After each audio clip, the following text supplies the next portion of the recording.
예수님께서 이 세상에 오셔서 처음 베풀어 주신 기적이 가나의 혼인잔치에서 물을 포도주로 바꾸어졌던 아주 그런 소박하고 개인적이고 감동적인 기적입니다.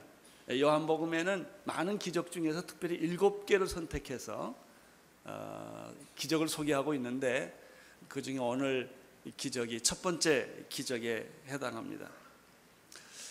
그런데 저는 이 물이 포도주가 된 이 사건을 보면서 개인적으로 깊이 감동을 받는 것은 그 기적의 현장이 참 소박하고 따뜻하다고 하는 것입니다. 예수님이 제자를 뽑으실 때도 마찬가지였습니다. 광고를 내거나 요즘처럼 시험을 보거나 면접을 보는 그런 시험으로 제자를 안 뽑으셨다는 것이죠. 아주 극히 개인적이고 어떻게 보면 소박합니다. 세례 요한이 소개해줬거나 친구가 소개해줬거나 동생이 소개해줬거나 아니면 예수님께서 1대1로 만나서 이렇게 제자들을 뽑으셨죠. 예수님의 기적이 어떤 의도를 가지고 기적을 베푸신 것이 아니었다는 점에서 신선하고 감동적이고 굉장히 충격을 줍니다. 오늘 1절에 보면 사흘 되던 날이라고 했는데 제자를 뽑은 지 사흘 되던 날이니까 아마 바로 그때였던 것 같습니다. 예수님께서 갈릴리로 가셨죠. 갈릴리로 가셨는데 바로 그 가나안 그 당시에 나사렛 동네에서 멀지 않는 가나라고 하는 한 작은 마을입니다.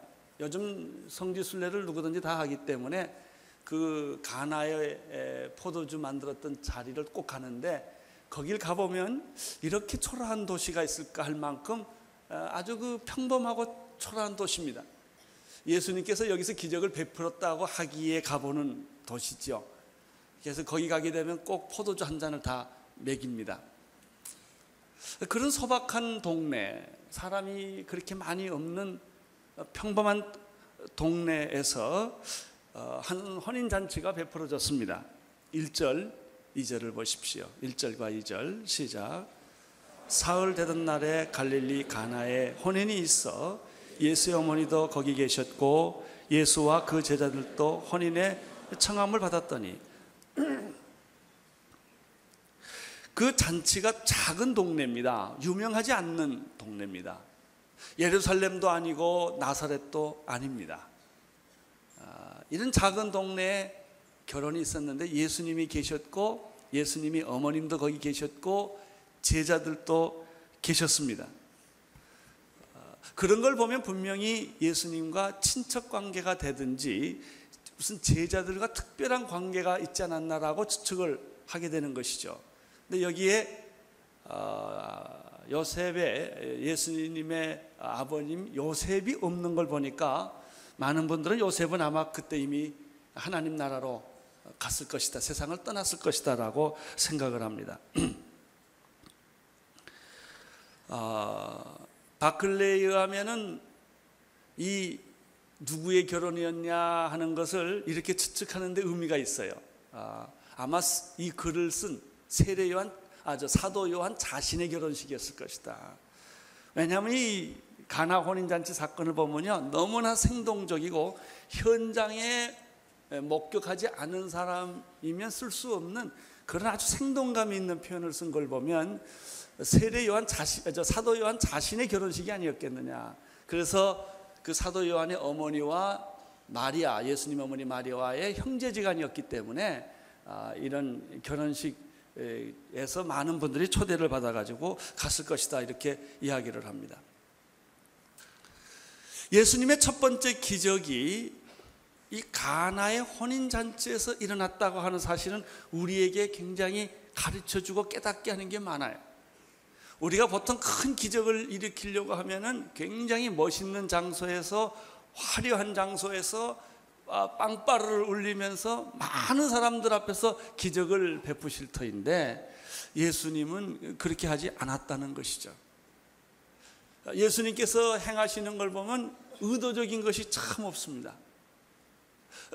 그때 필요해서 그 상황에 따라서 하는 것뿐이지 어떤 목적을 가지고 어떤 의도를 가지고 하시지 않아요. 그것이 예수님의 첫 번째 기적이에요. 그래서 더 개인적인 감동이 큰지 모르겠습니다. 예수님께서 40일 금식하고 나서 마귀에게 시험을 받습니다. 광야에 가서 마귀가 예수님에게 첫 번째 던진 시험이 뭔지 아세요? 40을 굶었기 때문에 이 돌을 떡으로 만들어라. 내가 하나님의 아들 아니냐, 내가 메시아가 아니냐. 그렇게 복잡하게 메시아임을 증명할 거 없지 않느냐. 하나님의 아들이면 내가 얼마든지 돌을 떡으로 만들어서 내 배도 채울 수 있을 뿐만 아니라 내가 메시아인 것을 만방에 다 알릴 수 있지 않느냐. 예수님은 이러한 유혹에 단호하게 거절을 하시죠. 사람이 떡으로만 사는 것이 아니라 하나님의 입으로 나오는 말씀으로 사는 것이다. 그리고 물리치시죠.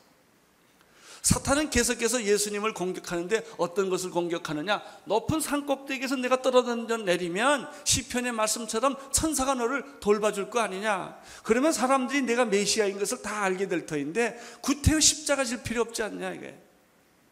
이런 유혹들이 참 많습니다. 우리들 마음속에도 가끔 이런 유혹들이 굉장히 많아요. 화려하게, 멋지게, 그럴듯하게, 인기 있게 사람들 많은 데서 광고 효과 많게 하면 쉬울 거 아니냐 이거예요. 예수님은 다 거절하세요. 예수님은 그런 방법으로 하나님의 나라 일을 하지 않으셨다는 점이 특색이 있습니다.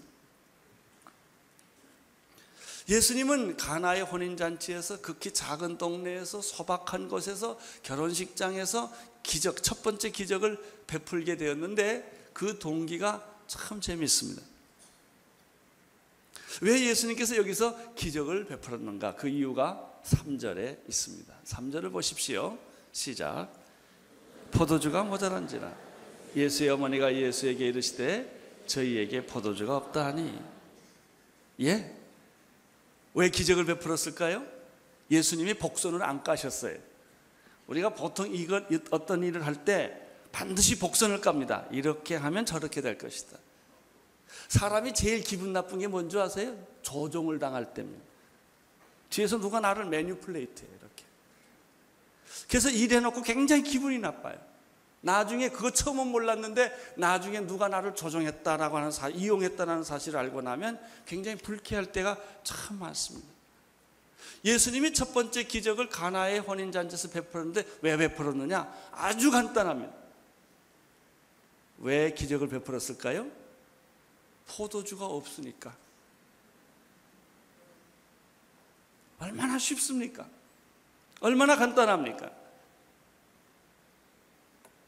예수님이 내가 메시아임을 보여주기 위하여 모든 사람에게 감동을 주기 위하여 기적을 베풀지 않으셨다는 거예요.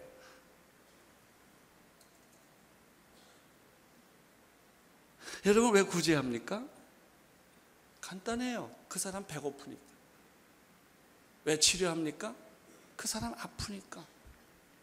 근데 요즘은 그렇잖아요. 이 사람이 돈 낼 수 있는 사람인가 없는가, 내가 이 사람을 치료해서 나한테 이득이 있는가 없는가에 따라서 환자를 구분합니다.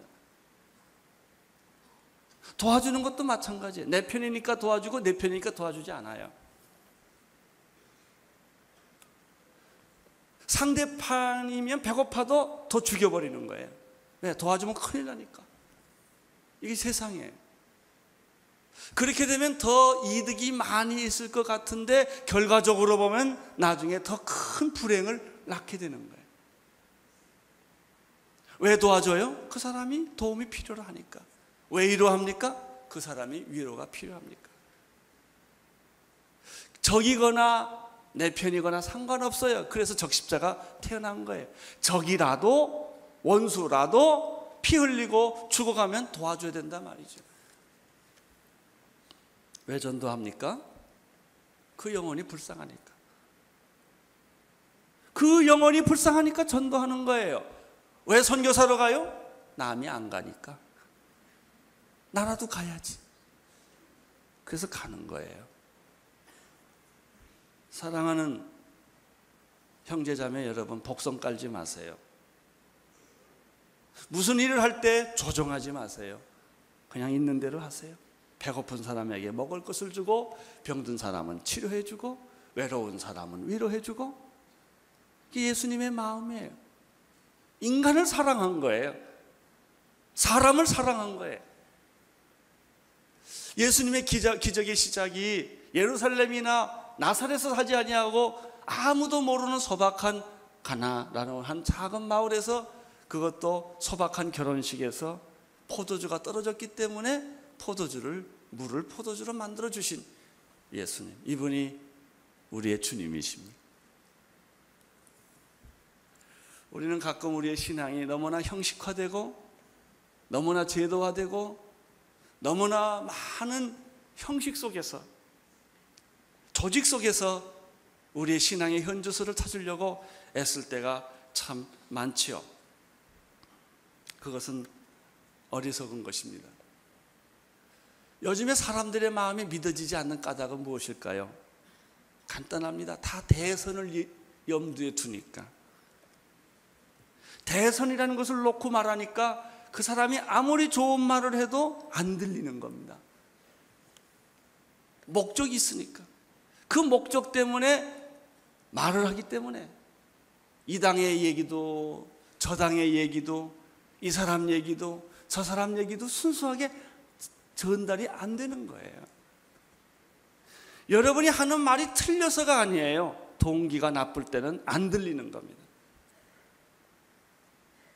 나는 여러분의 자녀나 부부관계나 다 동기가 순수하기를 바랍니다.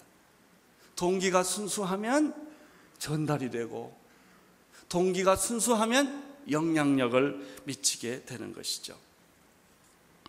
이 예수님의 기적을 일으키는 데서 굉장히 중요한 역할을 했던 한 사람을 나는 여러분에게 아침에 소개하고자 합니다. 그 사람이 바로 예수님의 어머니였던 마리아였습니다. 이 마리아가 예수님께서 기적을 일으키는데 어떤 역할을 했습니까? 마리아에게서 배우는 것이 두 가지가 있는데요. 첫째는 그의 섬세한 영적 센스예요. 지금 한참 잔치에 다들 취해 있습니다. 그리고 포도주를 먹고 다 아주 정겹게 재밌게 얘기를 하고 있는데 아무 누구도 포도주가 떨어졌다는 사실을 깨달은 자가 없었다는 겁니다. 유일하게 마리아라는 이 여자는 포도주가 다 떨어진 것을 발견한 여자입니다. 성경에 보면 아무도 포도주를 떨어졌다는 것을 이야기한 사람이 없이 이 마리아가 그것을 발견을 합니다. 이게 영적 센스입니다. 자녀가 왜 이렇게 우울할까? 막 웃고 있는 것 같은데 어머니는 자녀의 그 영적인 센스를 가지고 그 아주 섬세한 배려가 있어야 돼요. 내 아들이 지금 어디가 문제가 있구나, 내 남편이 어디가 문제가 있구나, 내 아내가 지금 웃고 있지만 사실은 이런 문제가 있구나, 이걸 깨닫는 거예요. 교회에 수많은 사람이 와서 다 봉사를 합니다마는 다 하시죠. 그러나 어떤 사람은 남이 보지 않는 그런 것들을 보는 사람이 있어요. 지금 잔치에서 포도주가 떨어진 것을 이 마리아라는 여자가 발견을 하고 지금 조금만 있으면 흥이 깨질 것 같은 그 위기를 직감을 한 거예요. 근데 마리아에게서 배우는 두 번째 더 중요한 게 있어요. 사람들이 대개 그런 걸 발견하면 꼭 얘기하고 싶은 거예요. 내가 발견했다 이거예요. 자랑하고 싶은 게 있어요. 그래서 이 사람 저 사람에게 얘기를 합니다. 그 문제점을 더 부각을 시킵니다. 그 말은 맞아요. 근데 마리아를 보십시오. 이 여자가 이 말 저 말 안 한다는 겁니다. 이 사람 저 사람한테 가서 야단치지 않는다는 거. 왜 포도주를 준비하지 않았냐 이렇게 야단치지도 않고, 그 문제를 내가 발견했다고 소리치지도 않고, 이 문제가 발생을 했을 때 그걸 미리 이 여자가 발견을 하고, 그리고 그것을 가지고 예수님에게 직통으로 갑니다. 근데 예수님한테 가서 하는 말이 또 아주 기가 막혀요. 잘 보셔야 됩니다. 예수님한테 얘기 이르시되 저희가 포도주가 없다 하시니 이 여자가 월권을 안 해요. 예수님 포도주가 없으니까 만드세요 이렇게 안 한단 말이죠. 대부분의 많은 사람들은 자꾸 월권을 합니다. 자꾸 뒤에서 조정하고 말을 만들고 이렇게 그 사람을 심부름을 시켜요. 이렇게. 마리아의 그 지혜는 무엇입니까? 이 마리아의 믿음은 무엇입니까? 마리아의 그 영적 센스는 뭐예요? 없다는 사실을 이야기할 뿐이에요. 예수님 포도주가 없네요. 그치? 얼마나 지혜롭고 센스 있고 유머가 있습니다. 나는 여러분의 믿음이 이런 축복 있게 되기를 바랍니다. 포도주가 없네요. 그리고 이 사람 저 사람에게 얘기를 안 하고, 연회장한테 얘기를 안 하고, 다른 사람한테 얘기 안 하고, 신랑 신부한테 얘기 안 하고 딱 한 사람에게만 찾아가서 포도주가 없다고 얘기를 하는 것이죠.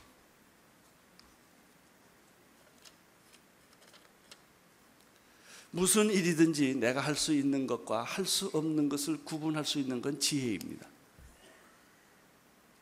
내가 할 수 없음에도 불구하고 할 수 있다고 말하는 것은 오만이지요. 할 수 있음에도 못한다고 말하는 것, 그것도 잘못된 것이죠. 지나친 겸손이죠. 마리아는 자기가 이 문제를 해결할 수 없다는 사실을 알았습니다. 그것이 지혜입니다. 여러분, 지혜란 무엇입니까? 내가 할 수 없다는 것을 깨닫는 것입니다. 그걸 고백하는 거예요. 내가 할 수 있는 것은 조용히 하면 됩니다. 할 수 없을 때 부끄러워할 필요가 없고 숨길 필요가 없다는 거예요. 돈이 없는 건 어때요? 없는 거지 뭐. 돈 없는 건 죄가 아닙니다. 몸이 아프고 병든 건 어떻게 해요? 아픈 거지요. 아픈 건 죄가 아니에요.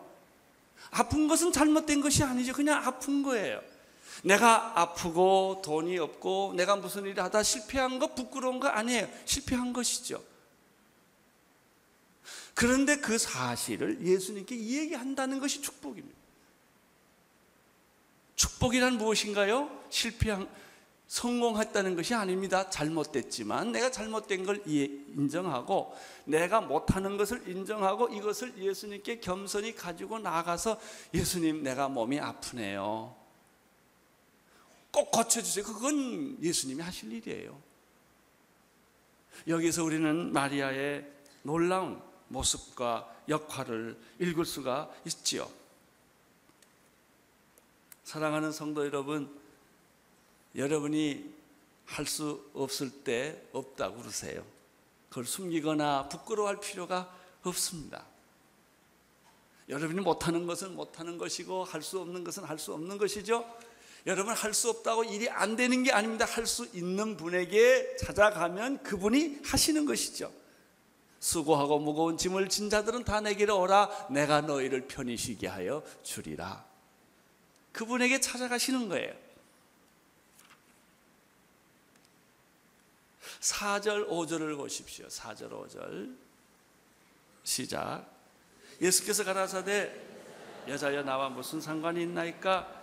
내 때가 아직 이르지 못하였나이다. 5절 그 어머니가 하인들에게 이르시되 너희에게 무슨 말을 하시든지 그대로 하라 하십니다. 포도주가 다 떨어졌다는 얘기를 듣고 예수님의 대답이 좀 썰렁합니다. 그리고 좀 섭섭합니다. 예수님의 첫 번째 반응은 이거예요. 여자여 나와 무슨 상관이 있습니까? 그 사건과 포도주가 떨어진 것과 나와 무슨 상관이 있습니까? 두 번째는 또 내 때가 아직 이르지 않았습니다. 얼른 들으면 거절처럼 보이고 불친절하게 보이고 상처받기 딱 알맞는 말이에요. 우리가 종종 이럴 때가 있어요. 하나님께 그렇게 기도하고 새벽 기도하고 눈물로 기도하고 하소연했는데 안 돼요. 우리는 그런 말을 하나님께 상처받았다고 그러잖아요. 꼭 사람에게 상처받는 거 아니에요. 하나님에게도 상처받아요. 나는 이렇게 했는데 왜 이런 응답이 없습니까? 결과는 왜 이렇게 나쁩니까? 이런 거예요. 이런 얘기가 여기도 있어요.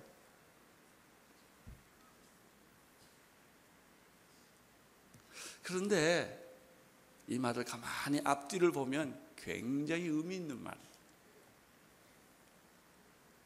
예수님은 왜 이런 식으로 말씀하셨을까라고 보면 마태복음 15장 21절 이하에 그 비슷한 사건이 하나 나옵니다. 가나안 여자가 나옵니다.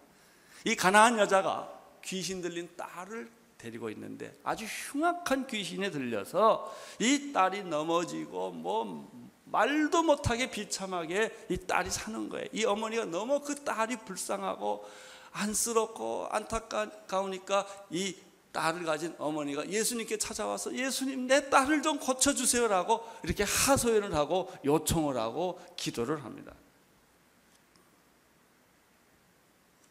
내 딸이 흉악한 귀신에 붙들려 죽게 됐습니다. 그런데 23절에 보면요, 예수님이 침묵을 합니다. 대답을 하지 아니하시며 이렇게 되어 있어요. 여자가 급하게 찾아와서 귀신 들린 자기 딸을 위해서 고쳐달라고 기도했을 때 예수님의 반응은 의외로 차갑고 냉정했다는 것이죠. 대답을 하지 않으셨다. 그것을 보다 못해 예수님의 제자들이 동원이 됩니다. 예수님께 찾아와서 예수님 이 여자의 요구를 좀 들어주시지요 라고 얘기를 하죠. 이때 예수님이 24절에 보면은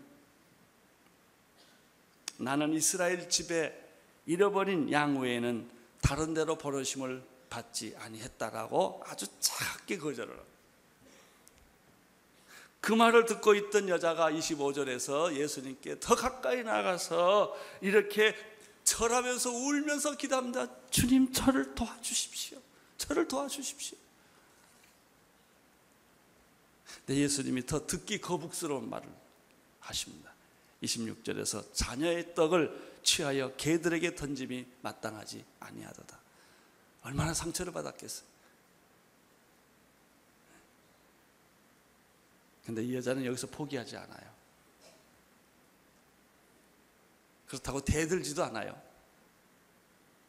여자가 예수님께 더 가까이 붙잡고 이렇게 말합니다. 주님, 그 말이 옳습니다. 많은 개들도 제 주인의 상에서 떨어지는 부스러기를 먹지 않습니까? 이 여자가 어디까지 나는 개입니다 이렇게 간 거예요. 부스러기라도 주십시오. 그때 예수님이 빙긋이 웃으면서 여자여 내 믿음이 크구나, 내 믿음대로 될지어다 하는 순간에 자기 아이의 귀신이 떠나죠. 여기서 여러분이 배우는 게 뭐예요? 처음부터 예수님께서 이 여자를 골탕 먹이려고 그랬을까요? 아니에요. 고쳐줄 마음이 없었을까요? 아니에요. 굉장히 중요한 의도를 예수님이 이 여자에게 가지고 있었던 거예요. 그것이 무엇입니까? 믿음이에요. 이 여자가 예수님에게 찾아와서 자기 딸의 문제를 상담하고 요청은 했지만 이 여자 자신에게는 믿음이 없었던 거예요. 그냥 급하니까 찾아왔지 하나님을 정말 믿고 신뢰한 그런 관계는 아니었다는 것이죠. 예수님이 기적을 베풀어 주시는 것은 간단한 일이에요. 예수님이 다른 데서도 마찬가지입니다. 병을 고쳐주시거나 기적을 베풀어 주실 때 그냥 고쳐주지 않아요. 내가 고쳐줄 거라고 믿느냐? 주여 내가 믿습니다. 내 믿음대로 될지어다. 그 여자의 믿음을 보시고 친구의 믿음을 보시고 예수님께서 기적을 베풀어 주시는 것이죠. 여기서 기적과 믿음의 관계가 나타나는 것이죠. 예수님에도 때가 있고 내게도 때가 있어요. 그래서 오늘 이 성경에 보면은 4절 5절에 여자여 나와 무슨 상관이 있습니까? 라는 말은 이 상관이란 말이 믿음이라는 말이에요. 하나님과의 관계예요.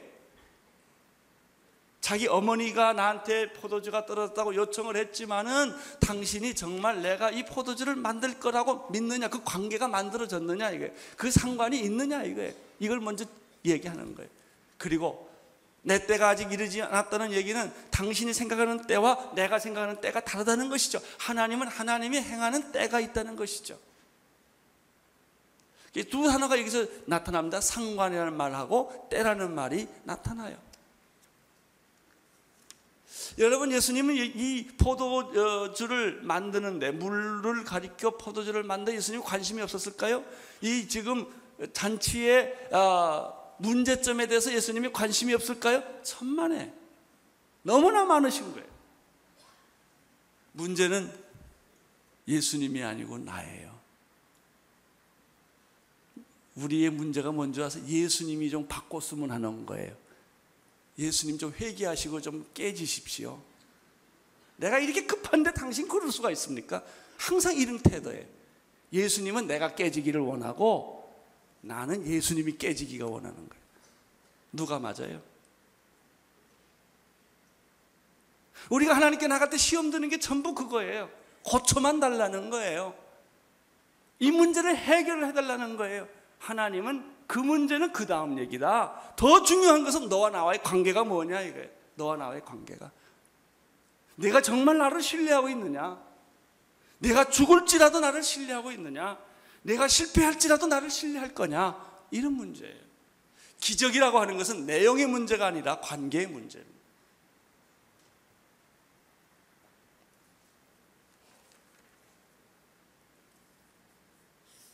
이 여자는, 마리아라는 여자는 굉장히 영적 센스가 탁월한 여자였습니다.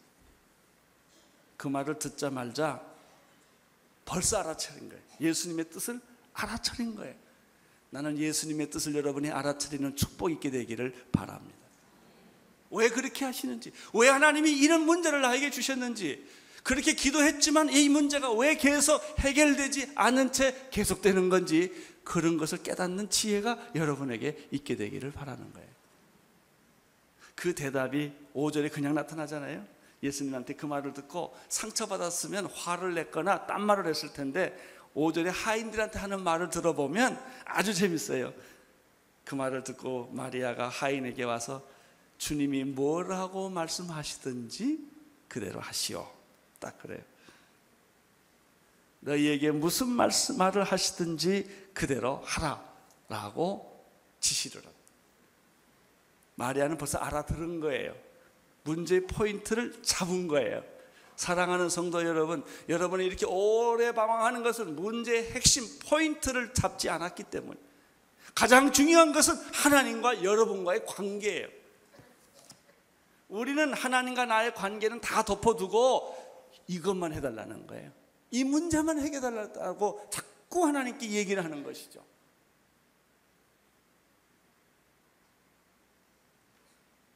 하나님께서 하시는 일은 가끔 이해하기 어려운 게 참 많습니다.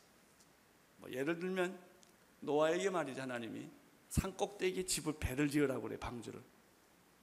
이성에 맞지 않고 상식에 맞지 않고 내 경험에 맞지 않는 얘기예요. 아니, 배를 지으려면 바닷가에서 지어야지. 또 배는 배 같은 배를 지어야지 방주 같은 배를 왜 짓습니까? 그 내용을 보면 순종하기 어려워요. 그러나 노아는 하나님을 보고 순종을 하는 거예요. 여러분, 믿음이라는 것은, 기적이라고 하는 것은 그 내용을 보고 따라가는 게 아닙니다. 말씀하시는 분을 보고 따라가는 거예요. 아브라함에게 갈대아 우르를 떠나라고 말했을 때 그것은 황당한 사건이었습니다. 어떻게 조국도 가족도 친척도 다 버리고 나그네 생활을 시작을 합니까? 준비도 없이. 근데 아브라함은 순종하죠. 왜 순종합니까? 내용이 할만하기 때문에 순종하는 것이 아니라 말씀하시는 그분 때문에. 모세에게 하나님은 자기 백성을 애굽을 탈출시켜서 약속의 땅을 가라고 합니다. 그것도 광야 40년을 거칩니다. 그래도 순종하라지요. 이게 믿음이에요. 믿음에는 반드시 기적이 오는 거예요. 믿음이 없는 기적은 없습니다. 하나님이 기적을 베푸실 때 하나님이 직접 나와 상관없이 일을 만들지 않아요. 하나님은 나를 통해서, 믿음을 통해서 기적을 베풀어 주시는 것이죠. 여호수아에게 가나안 땅을 점령하라는 것도 마찬가지입니다.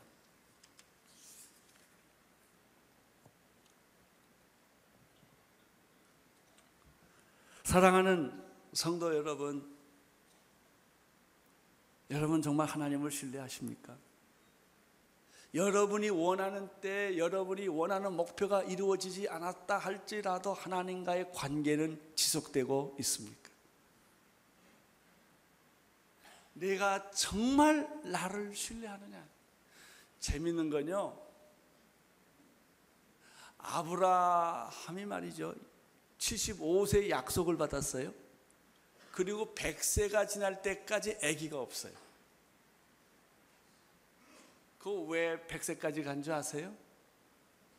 여자가 아기 낳을 수 있는 가능성을 하나님이 다 지나가게 하는 거예요.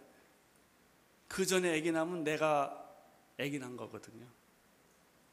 하나님이 낳게 한 거나 내가 낳게 한 거나 별 차이가 없는 거예요. 그래서 인간적으로는 아기 낳을 수 없는 나이까지 하나님이 끌고 가는 거예요. 그리고 100세의 경수가 다 끊어지고 인간적으로는 해산할 수 없는 나이에 가서 이삭을 주잖아요.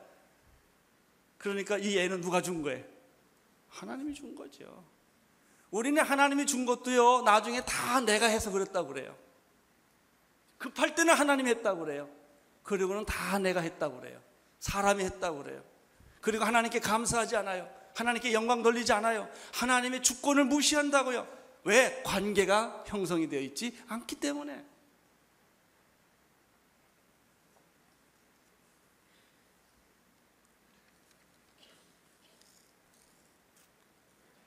생각해 보십시오. 이제 다음 주에 내가 계속 설교할 건데 그 다음 주 설교가 아주 중요합니다.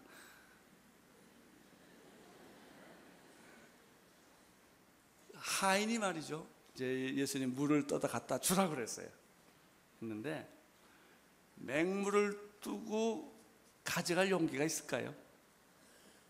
포도주 주임을 믿고. 이게 믿음이에요.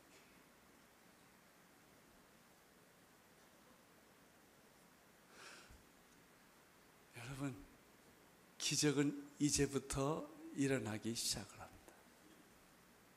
축복은 이제부터 일어나기 시작을 합니다.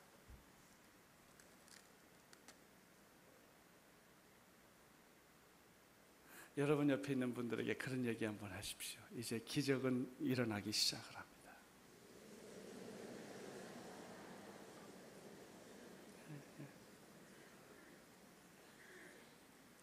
환경이 중요한 게 아닙니다.